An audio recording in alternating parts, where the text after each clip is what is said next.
1, 2, and 2, 2, and 3, 2, and 4, 2, and boy.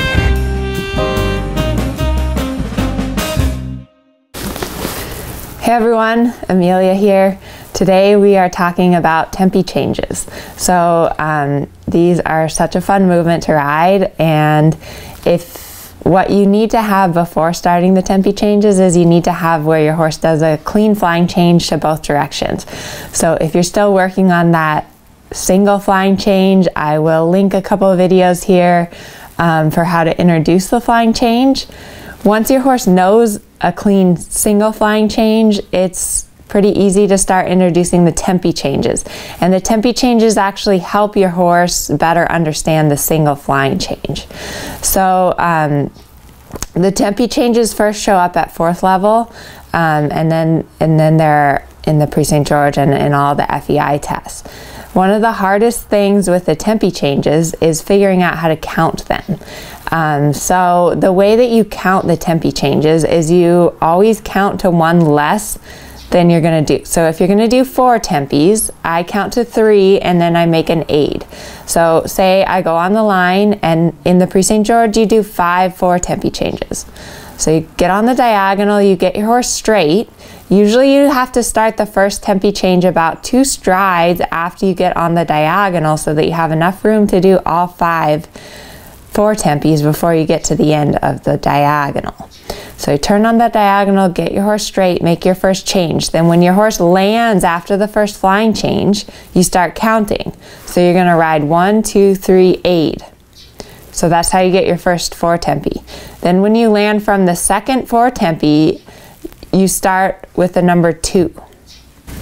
The first 4 Tempi is 1, 2, 3, aid. The second Tempi is 2, 2, 3, aid. The third, 3, 2, 3, aid. And the fourth is 4, 2, 3, aid. So this is how you know that you've gotten your 5 4 Tempis, is you have to count. So example, for the 3 Tempis, you're going to count 1, 2, 3. I'm sorry, for the 3 Tempis, this is hard to do when you're not riding. 3 Tempis, you're going to count 1, 2, aid, 2, 2, aid, 3, 2, aid, 4, 2, aid, 5, 2, aid. That's how you know you've gotten your 5 3 Tempis. So I'm going to talk you through this while I'm riding Gatsby today, and I hope it helps. Like I said, the hardest part is getting the timing and the coordination and moving your legs at the right time so that your horse can change at the right moment. So good luck. Don't forget to like my videos and subscribe, and also sign up for my email list if you want to get awesome dressage emails. Thanks, guys. The key for a flying change too is to have a good quality canter, a nice jump in the canter, my horse straight, right rein, right leg change. I want to be able to give a little bit the inside rein at the moment that I ask for the canter. Boy.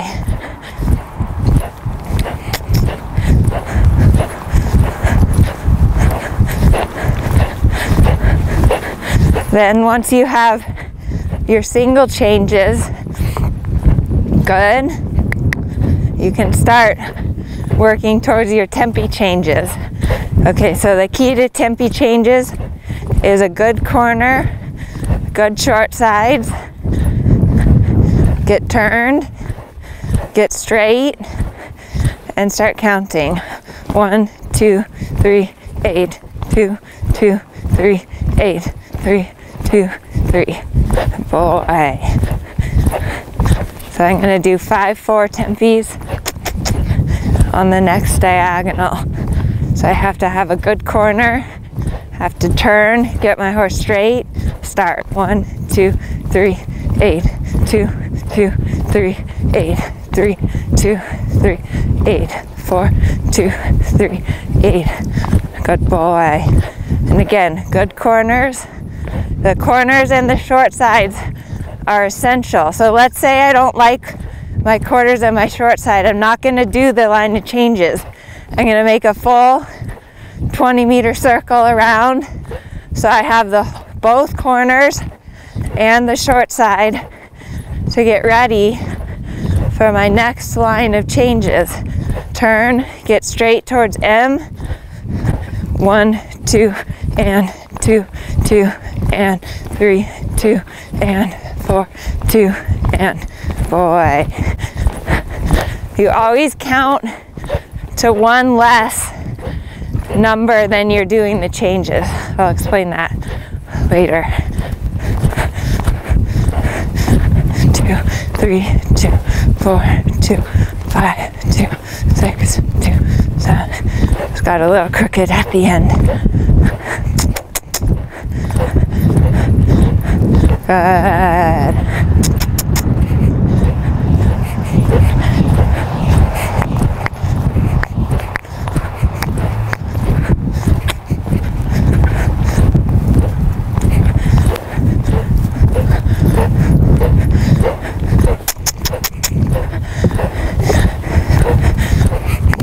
Then I can start my ones with just 1, 1.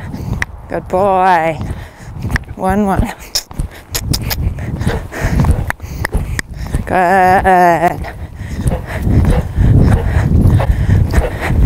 And once you have where you can do 1, 1, you try 4. Good. It's okay. Doesn't matter. Good.